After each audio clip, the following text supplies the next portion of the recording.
오늘 은혜 받으실 하나님의 말씀은 요한복음 21장 18절에서 23절 말씀입니다.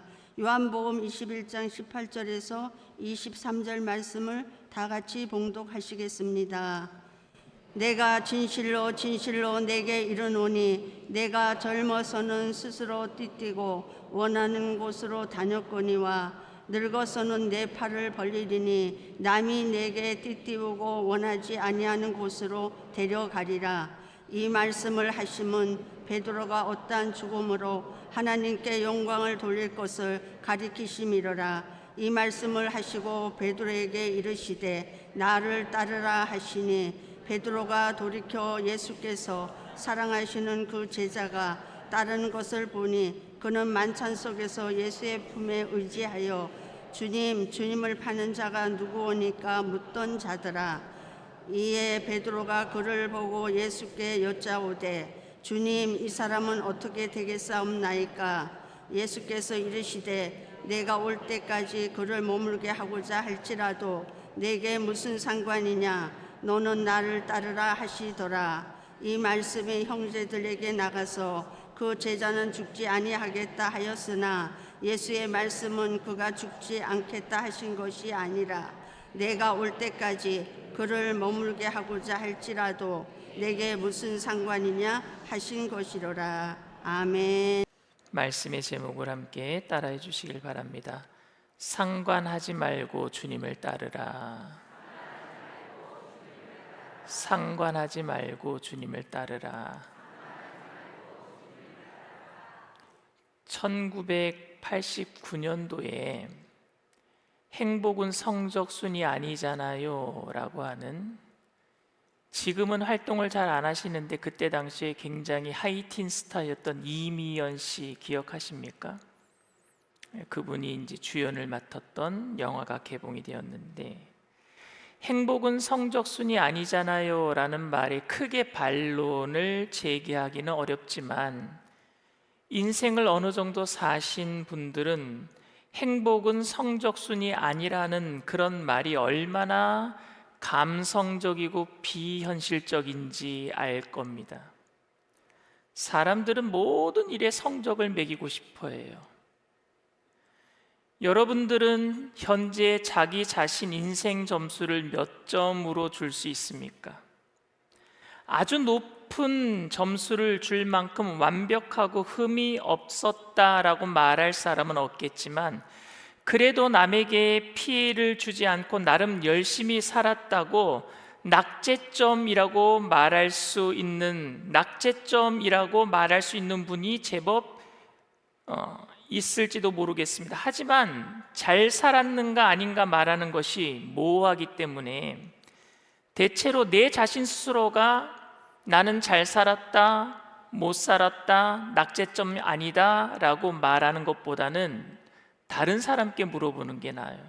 내 자신 스스로가 점수를 매기는 것은 주관적이니까 그거는 정확한 점수가 되지 못할 것 같습니다.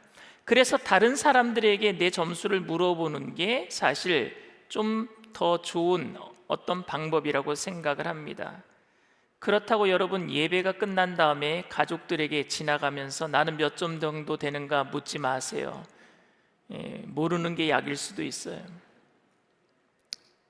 그런데 저는 객관적인 판단도 온전하지 못하다라고 생각합니다. 왜냐하면요, 기준점이 없기 때문에 누군가의 꼭 비교를 통해서 평가를 할 수밖에 없기 때문에 그래요. 객관적인 판단도 누군가를 비교해서 평가할 수밖에 없어요.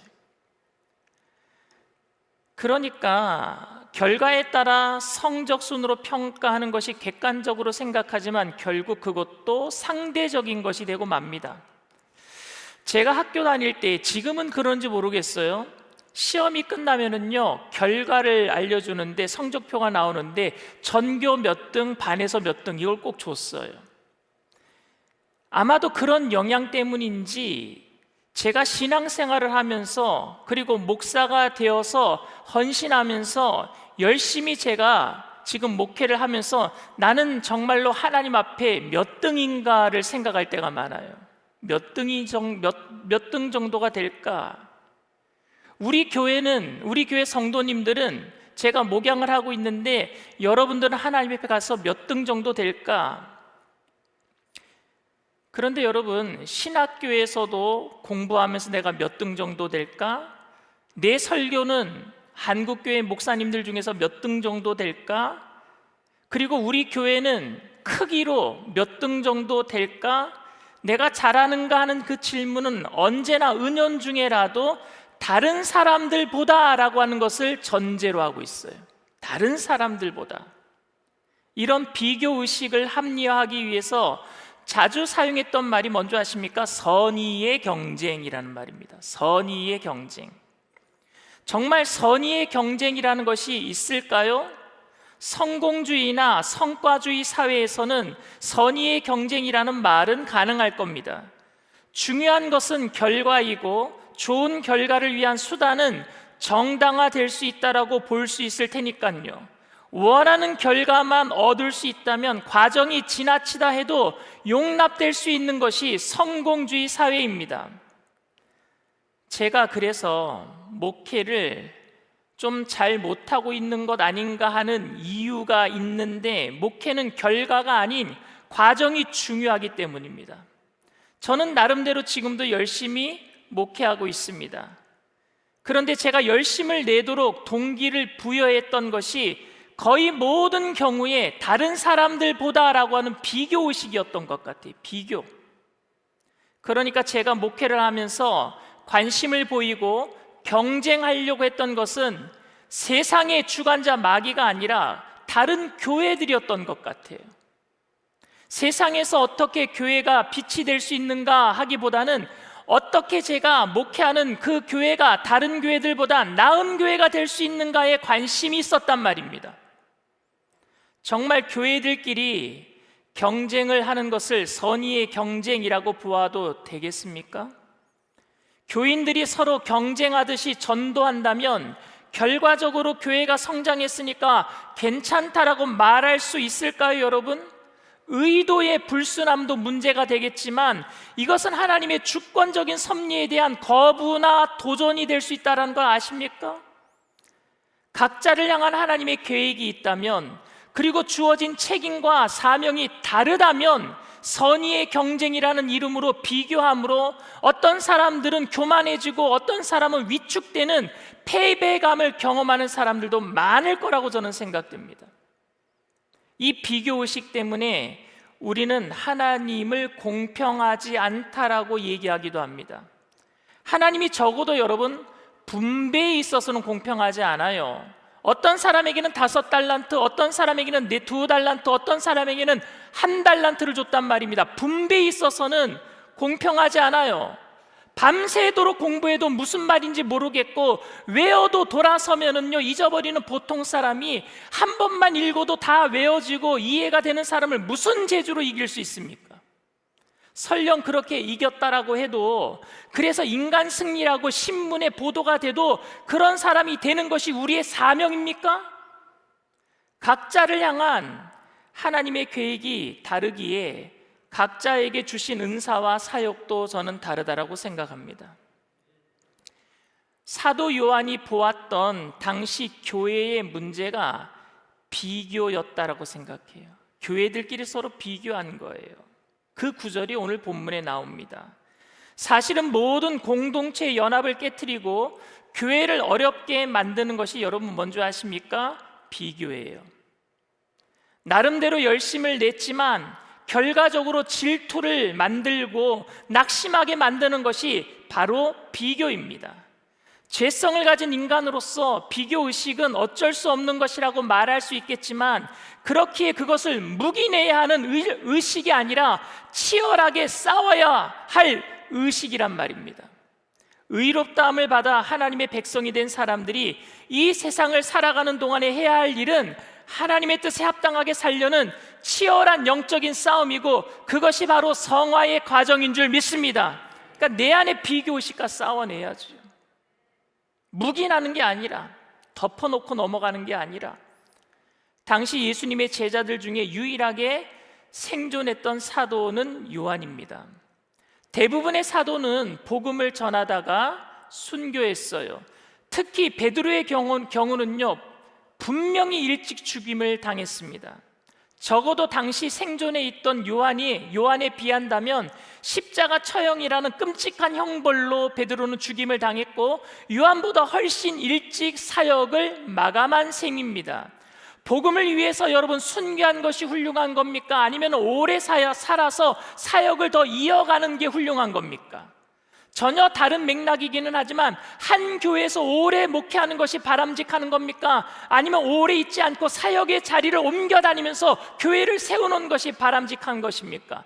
왕성하게 사역해서 교회가 눈에 띄게 부흥하는 것을 보는 게 더 성공한 목회입니까? 아니면 교회가 성장하지는 않지만 꾸준하고 성실하게 사역하는 것이 더 성공한 목회입니까? 탁월한 언명과 실력으로 사람들에게 많은 영향력을 끼치는 것이 바람직한가요? 아니면 학벌과 실력은 부족해도 알려지지는 않지만 나름 성실하게 말씀과 씨름하면서 살아가는 사람들이 더 바람직한 것이겠습니까? 여러분들이 저에게 이렇게 얘기할 것 같아요. 그건 비교의 대상이 아니잖아요, 목사님. 그런데 여러분, 우리의 실수가 뭔지 아십니까? 비교의 대상이 아닌 것 가지고 마음 아파하는 거예요. 아무것도 아닌 것 같고 비교하면서 마음 아파하고 있어요. 목사도 성도도. 제가 지난주 설교에서 말씀한 대로 주님은 베드로를 찾아오셨다고 말씀드렸습니다. 그리고 베드로에게 사랑의 관계를 확인한 후에 내 양을 먹여라 라는 사명을 주셨습니다. 그런데 이제 베드로가 맡은 사명을 감당하기 위해서는 엄청난 희생을 각오해야 된다라는 사실을 주님은 바로 말씀하셨어요. 그게 오늘 본문이에요. 요한복음 21장 18절 말씀입니다. 내가 진실로 진실로 내게 이르노니 내가 젊어서는 스스로 띠띠고 원하는 곳으로 다녔거니와 늙어서는 내 팔을 벌리리니 남이 내게 띠띠우고 원하지 아니하는 곳으로 데려가리라. 너 젊어서는 네 마음대로 행동했지만 이제 내가 너에게 사명을 줬는데 이제 나이 들어서는 네가 원하지 않는 곳으로 팔을 벌리고, 이 뭐예요? 십자가의 처형을 얘기하고 있는 거예요. 죽음을 얘기하고 있어요. 결과를 알고 있는 우리들은 이 말씀이 무슨 말씀인지 짐작할 수 있습니다. 그러나 당시 베드로는 굉장히 난해한 말씀이었을 거예요. 왜 내게 이런 말씀을 하시지? 삶이 쉽지 않고 고난이 많겠다라는 것은 짐작했을 것입니다. 이 말의 뜻이 무엇이었는지 요한은요, 오늘 본문에서 친절하게 이야기해 줬습니다. 주님의 말씀은 베드로가 나이 들었을 때 순교하게 된다라는 것을 의미하고 있습니다. 주님의 말씀이 순교를 의미한다라는 것을 베드로도 이해했는지는 모르겠지만 영광의 길이 아닌 고난의 길을 가야 한다라는 것과 젊었을 때는 자기 뜻대로 할 수 있었지만 나중에는 자기 뜻대로 할 수 없다라는 것 정도는 알고 있었을 것 같아요. 물론 베드로는 어떤 희생이라도 감당할 수 있을 만큼 주님과의 관계가, 사랑의 관계가 회복되었어요. 그렇기 때문에 주님이 베드로가 순교하실 것이라고 말씀하시고 나를 따르라 라고 말씀하셨을 때 베드로는요, 아낌없이 헌신할 각오가 되어 있던 사람입니다. 그런데 그 다음 말이 너무 재밌어요, 여러분. 그 다음 말이, 베드로는 예수님과 자신 뒤를 따르고 있던 요한을 뒤돌아본 거예요. 예수님의 품에 안겨있던 제자라 그랬는데 요한복음에서는요, 요한이 자기 이름을 안 밝혀요. 그냥 예수님 품에 안겨있던 제자 이렇게 얘기를 하는데 바로 요한이에요. 그 요한을 향해서 베드로가 뭐라고 얘기했느냐? 주님, 이 사람은 어떻게 되겠습니까? 이 사람은 어떻게 되겠습니까? 베드로가 왜 이걸 물었는지 궁금하지 않습니까? 베드로가 왜 이걸 궁금해했을까요?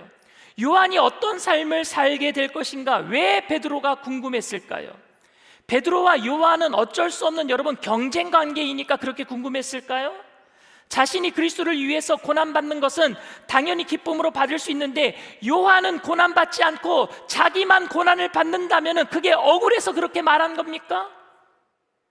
아니면 반대로 자기는 순교자의 길을 가게 되었으니 요한은 자기보다 좀 못한 거 아니냐, 내가 좀 더 순교자의 길을 가니까 자부심을 갖고 이렇게 물은 겁니까? 호기심으로 물은 겁니까? 요한이 어떻게 될지 궁금했을 테니까. 다른 제자들도 있었는데 왜 특별히 요한에 대해서만 물었을까요, 베드로가? 저는 이 부분이 궁금했어요.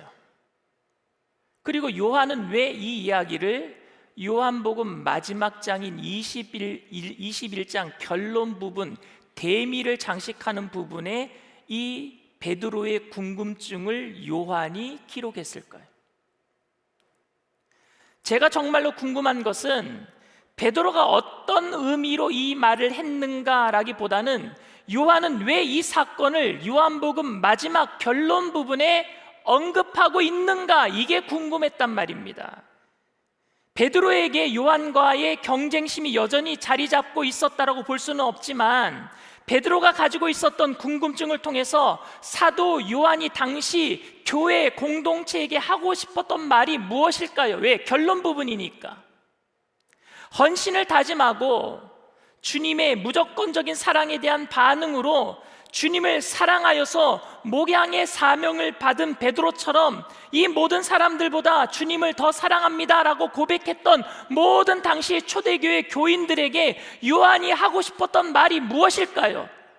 베드로와 같은 고백을 한 초대교회 교인들에게 요한이 하고 싶었던 말이 무엇일까요? 그건 무엇이냐? 상관하지 말라는 얘기입니다. 상관하지 말라는 여러분 무슨 뜻일까요? 다른 말로 얘기하면 비교하지 말라는 얘기예요. 비교하지 말라. 그 이유는 각자를 향한 하나님의 주권적 섭리와 계획이 다 다르기 때문입니다. 베드로는 베드로의 길을 가야 되고 요한은 요한의 길을 가게 될 것입니다. 동일하게 사랑을 입은 주님의 제자들이지만 베드로는 십자가의 죽음의 길을 갈 것이고 요한은 반모섬으로 기양의 길을 갈 것입니다. 주님은 그래서 베드로에게 이렇게 말씀하셨습니다. 요한복음 21장 22절 말씀입니다. 내가 올 때까지 그를 머물게 하고자 할지라도 내게 무슨 상관이냐? 너는 나를 따르라. 여러분, 너는 나를 따르라, 상관하지 말아라 라는 말은 어떤 의미이겠습니까? 내가 올 때까지 그를 머물게 하고자 할지라도 네가 무슨 상관이냐? 여러분, 이 말씀이 어떻게 들리십니까? 베드로에게 말씀하신 것처럼 각자를 향한 나의 계획이 있으니까 너는 나를 따라라, 이 말씀으로 들리지 않습니까? 부자가 될 수도 있고 가난할 수도 있습니다. 유명한 사람이 될 수도 있고 무명한 사람이 될 수도 있습니다. 비교적 편안한 삶을 살아가는 사람들이 있을 수도 있고 고난을 받는 삶일 수도 있습니다. 큰 교회 목회자가 될 수도 있고 작은 교회, 가난한 교회 목회자가 될 수도 있습니다. 그런데 그게 내게 무슨 상관이냐? 이 말씀은 그것은 하나님께 속한 일이란 얘기예요. 내게 맡겨주신 사명은 5달란트든지 2달란트든지 1달란트든지 내게 무슨 상관이냐? 그건 하나님의 일이란 얘기예요. 하나님이 우리에게 각자 맡겨주신 사명은 다 다른 줄 믿습니다. 그러나 나를 따라라, 상관하지 말고 나를 따라라, 나를 따르라는 말씀은 주님께서 각자에게 주신 그 일을 감당하는 것, 그것은 우리에게 속한 일인 줄 믿습니다. 따르는 일은 우리에게 속한 일이에요. 사명을 주시는 것은 하나님께 속한 일이에요. 그러니까 상관하지 말고 하나님의 일에는 토 달지 말고 너는 나를 따라라, 너가 해야 될 일을 너는 해라. 유명하고 부자인 사람이 무명하고 가난한 사람을 무시하고 판단하려는 것은 내가 무슨 상관이냐라고 하신 주님의 말씀을 거역하는 것이고 나를 따르라는 주님의 명령에 대한 불순종입니다.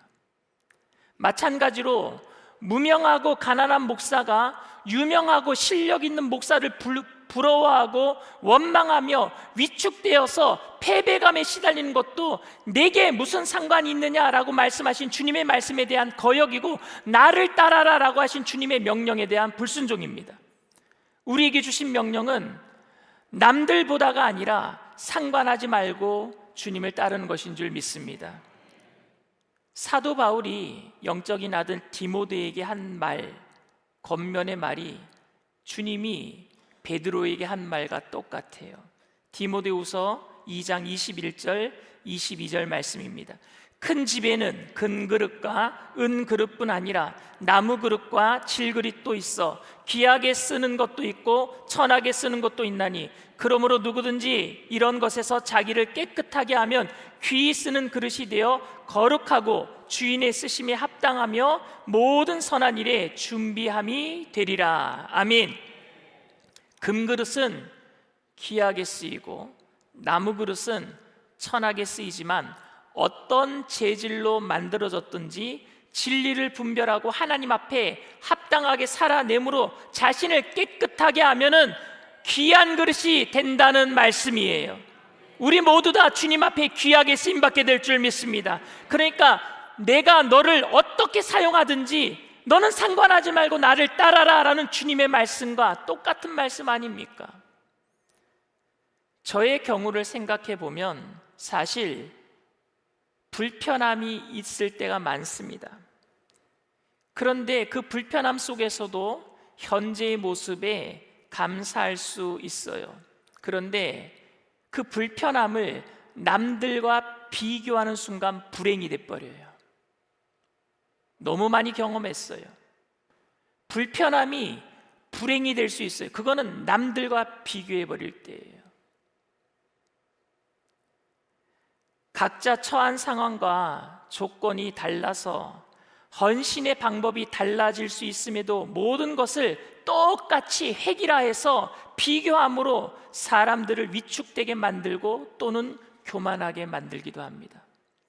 예수 그리스도의 복음의 은혜로 개인의 삶에서 하나님의 다스림을 회복한 사람이라면, 그리고 그러한 사람들이 모인 교회라면 각자를 향한 하나님의 주권적 섭리를 존중하고 인정해야 함에도 불구하고 비교에 의해서 다른 사람들을 평가하고 자신의 인생을 평가하려고 합니다.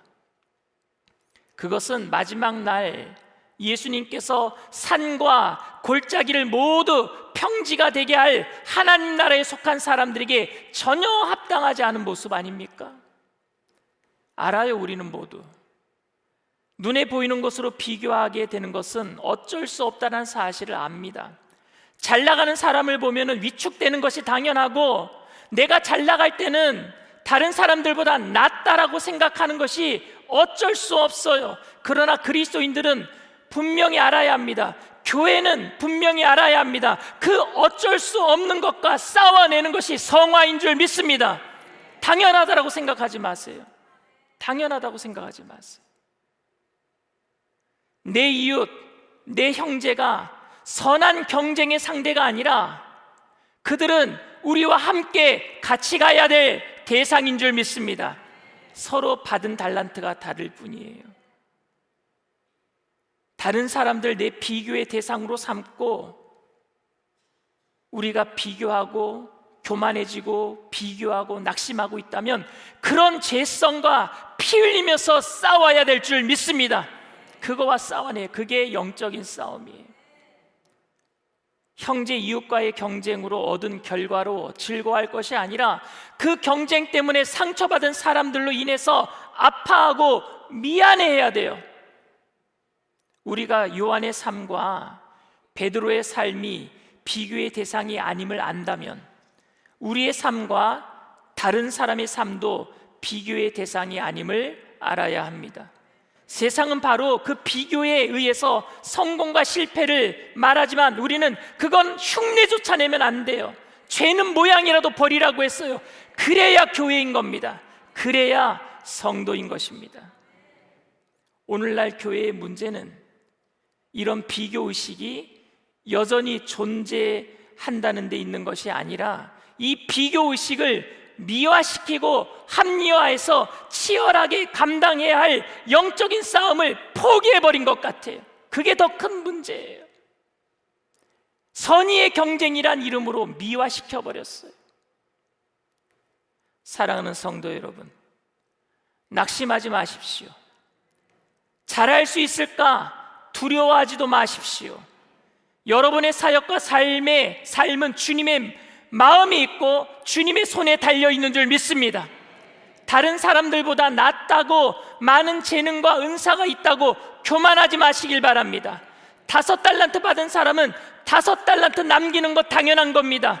둘 가진 사람이 최선을 다해도 넷 이상 못 남겨요. 5달란트 가진 것, 처음부터 가진 것 넘어설 수가 없습니다. 실패한 사람이라고 그렇다고 생각하지 마세요. 상관하지 말고 주님을 따르면 됩니다. 그러면 2달란트가 4달란트 똑같이 착하고 충성된 종이라 칭찬받게 될 줄 믿습니다.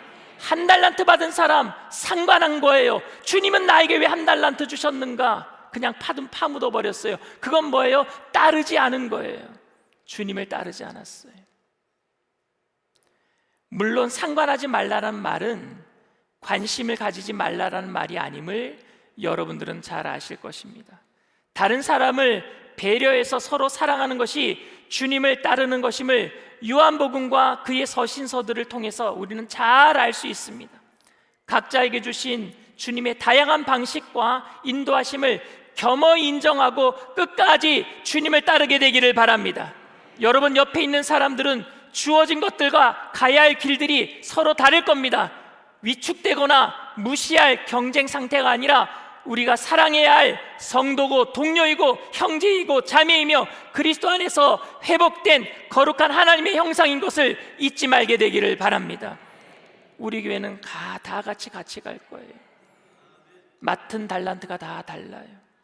서로 격려하고 끝까지 상관하지 말고 주님을 따를 때에, 주님 앞에 다다랐을 때에 모두 다 착하고 충성된 종이라 칭찬받게 될 줄 믿습니다.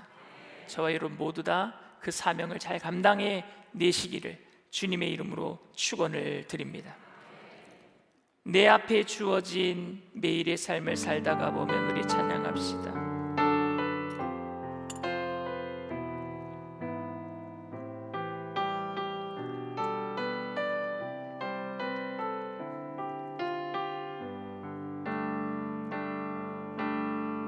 내 앞에 주어진 매일의 삶을 살다가 보면 그곳에 날 향한 괴 섭리가 있다네. 지금 여기 계시며 지금 여기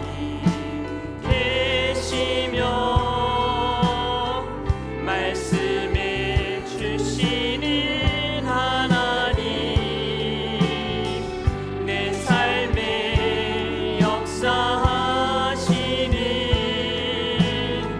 신실한 나의 하나님을 찬양해. 매 순간 나에게, 매 순간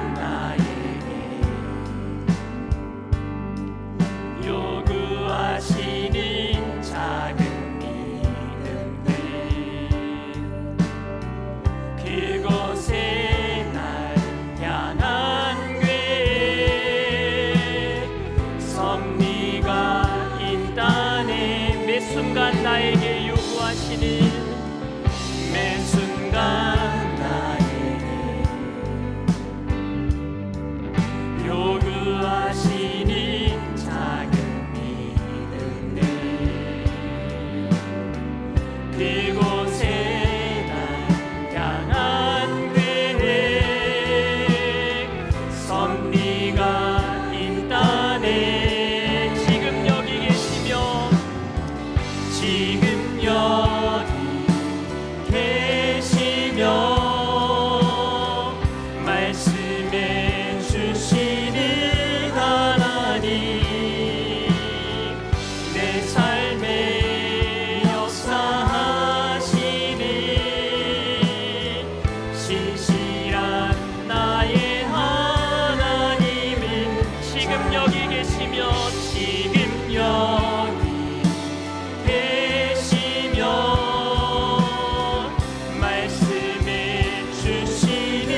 지금 여기 계시며 말씀해 주시는 하나님, 내 삶에 역사하시는 신실한 나의 하나님을 지금 여기 계시며 지금 여기 계시며 말씀해 주시는 하나님, 내 삶에 역사하시는 신실한 나의 지금 여기 계시며 우리 다 같이 일어나서 찬양합니다. 지금 여기 계시며 말씀해 주시는 하나님, 내 삶에 역사하시는 신실한 나의 신실한 나의 하나님, 신실한 나의 신실한 나의 하나님, 신실한 나의 하나님을 찬양해.